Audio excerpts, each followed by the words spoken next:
puntahan ho natin si Bato de la Rosa, mga boss, no? Ang alam ko, ang sinerba nung warrant of arrest, ang dating Pangulong Duterte. 'Di ba? Ang dating Pangulong Duterte. Ngayon, mga kababayan, eto po yung sumambulat sa mga balita ngayon. Oh, sabi ni Gaku, paano kung sila mismo yung basura? Di itapon nila sa basura yung ano, yung kanilang sarili. Oh, 'di ba? Uy, wag niyo sabihin itapon yung mga kandidato nila. Sayang yun mga ano, parang mga pinabili na suka yun, 'di ba? Sabi ni Priscilla, lagok. Lumalagok ka ba ng suka? Tumigil ka na. Parang narutuwa ka pa sa nangyayari ngayon sa ating bansa. Oh. Oo, masaya. Siyempre, merong mga nabiktima na na tumatangis, lumuluha, no? Para doon sa kanilang mga kapwa pamilya na ang tagal na ng ano, na ang tagal na humihingi ng hustisya. Etong sila Duterte, wala lang, puro paikot-ikot lang, 'di ba? Hindi nila hinaharap. Oh. Siyempre matutuwa ako, 'wag gawing biro-biro ang lahat.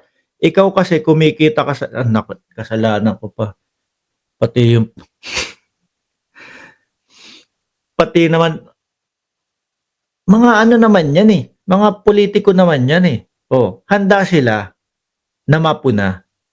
'Di ba? Handang mapuna 'yang mga 'yan, ikaw naman. Karapatan naman natin na pumuna sa mga ito, oh, 'di ba? Karapatan natin na matuwa kung makakakuha ng hustisya yung ating mga kababayan na tumatangis, umiiyak kasi pinapaikot-ikot lang nila. At ang susunod nga diyan, Priscilla, idol mo ba si ano, Bongo? Tsaka si ano, 'to etong si Bato? 'Di na makita daw si Bato.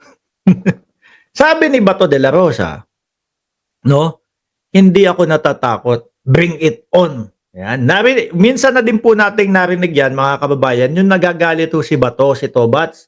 Galit ho kay ano, Senator Trillanes, no. "Come on, sige Trillanes, ito ikaw na ang magpusa sa'kin," sabi. 'Di ba? Nandun siya sa press con niya, no, "Ikaw na ang magpusa sa'kin. Halika, bring it on, Mick Madi," sabi niyang gano'n. Hindi natutuwa lang ako kay Bato de la Rosa kasi gigil na gigil 'no. "Come on Trillanes, halika na. Ikaw na magpusa sa'kin. Come on, go, Mick Madi." Oh, siguro sabi ko, siguro si Trillanes natatawa lang ano, kasi gigil na gigil ho si Bato de la Rosa, mga kababayan.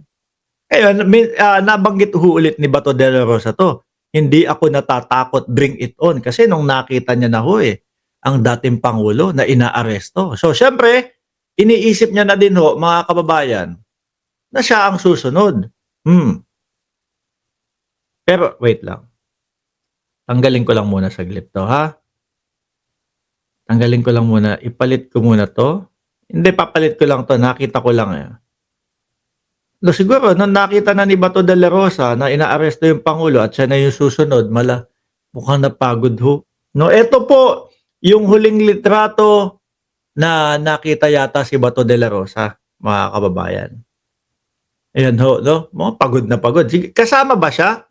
It's either, hindi ko ho alam kasi yung ano yung mismong istorya dito napagod ho yata. It's either kasama siyang umuwi ng dating Pangulong Duterte or lalabas o aalis si Bato de la Rosa, no? Mukhang pagod, Mu mukhang stress, nalugi ata, oh. Oh, ngayon ibabalik ko 'to, no? Yung mga pahayagan ho, mga kababayan, hinahanap po si Bato de la Rosa, no? Oh, mga Dabawenyo, tandaan niyo daw yung "Uy, ang dami ko ng screenshot dun kay ano, sino ba yun? Yung si Dado, madami na akong screenshot dun. Hingan niyo na lang si Dado." May mga taga Dabawenyos diyan, tandang-tanda nila yung mukha ko. Yung iba nga kausap ko pa sa group chat, 'di ba? Ano ba akala niyo? Uy, DJ Bal, ano ba akala mo? Lahat ng taga Davao, nakasuporta sa mga Duterte. Mali naman kayo dun. Punta ka doon sa page ni Carlo Nograles, madami ding taga Davao dun na ang suporta sa mga Nograles, no? Sabi ni Herbe, "Jensan ako pero ayaw ko kay Duterte." Ano ba 'yan? Ano ba, papatayin niyo ba ako kapagka nakita niyo ako? Eh, wala na lang ako hindi na lang ako magsasalita.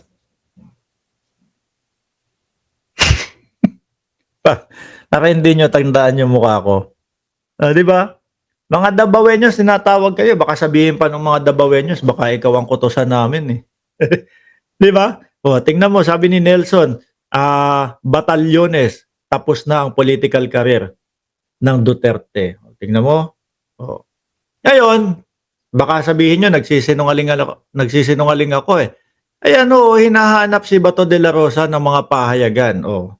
Ito nakakatawa. Sabi dito, Interpol warrant not for him, no, but where is Bato de la Rosa? Biruin mo, hindi baka kasi naman minamadali niyo naman, baka pagod lang do sa biyahe. 'Di ba? Baka pagod lang sa ano, oh, lolo nimo. Lolo ko, wala na, sumakabilang buhay na parehas yung lolo ko, eh. Ayusin niyo naman, ako pa magko-correct sa inyo nahihinto tuloy yung vlog natin. Sabihin mo, "Lost Nemo." O dali, 'di ba Janelle Van der Herst, o nandiyan na din pala si Victor Manuel, "Huwag maniwala sa mga DDS na taga Davao, mga duwag din mga 'yan." Ayun, hinahanap si Bato de la Rosa. Tobats, hindi naman ikaw ang seserban ng warrant of arrest. Mano ba namang, humarap ka muna, 'no, para sa dating Pangulong Duterte. Siguro ho nando'n sa bahay nila nagpapahinga, mga kababayan, eh, pagod ho siguro, 'di ba? Pero siyempre, yung presensya ni Bato de la Rosa baka mapulaan ka nung mga DDS niyan. "Ano 'yan, iniwan mo kami sa ere, hindi ka na nagpakita bigla, ganito, ganyan. Oh, hihingan ka ng pahayag, ganito, ganyan." Eh, nasaan na nga po ba talaga si Bato de la Rosa? Ako po, kung bakit nilagay ko yung titulo diyan o yung title, eh, kasi po tingnan niyo yung mga pahayagan. Hinahanap talaga si Bato de la Rosa, 'di ba? And siyempre tayo, as a vlogger, gusto nating marinig kung ano yung sasabihin ni Bato de la Rosa, kung ano yung pahayag niya. Maitanong na din, "Natatakot na po ba kayo kasi kayo yung susunod, 'di bunggo?" Hmm. May panipihado ho, mga kababayan. Merong mga magtatanong na reporter ho niyan, 'no? Eh, si Bato pa naman kapagka natatanong, gigigil ho 'yan, eh, 'no? Talagang nangingilid ho yung boses niya, eh. Talagang nangingilid ho yung boses ni Bato de la Rosa 'pag ICC ang pinag-uusapan, 'di ba? Sabi ni Boy Bayabas, hindi ma-contact si Bato de la Rosa. "Bato, paano ka?" "Hindi, humarap ka lang kasi hinahanap ka, eh," 'di ba? At mahalaga yung suporta mo at mahalaga yung presensya mo sa mga DDS ngayon. Mapupulaan ka niyan.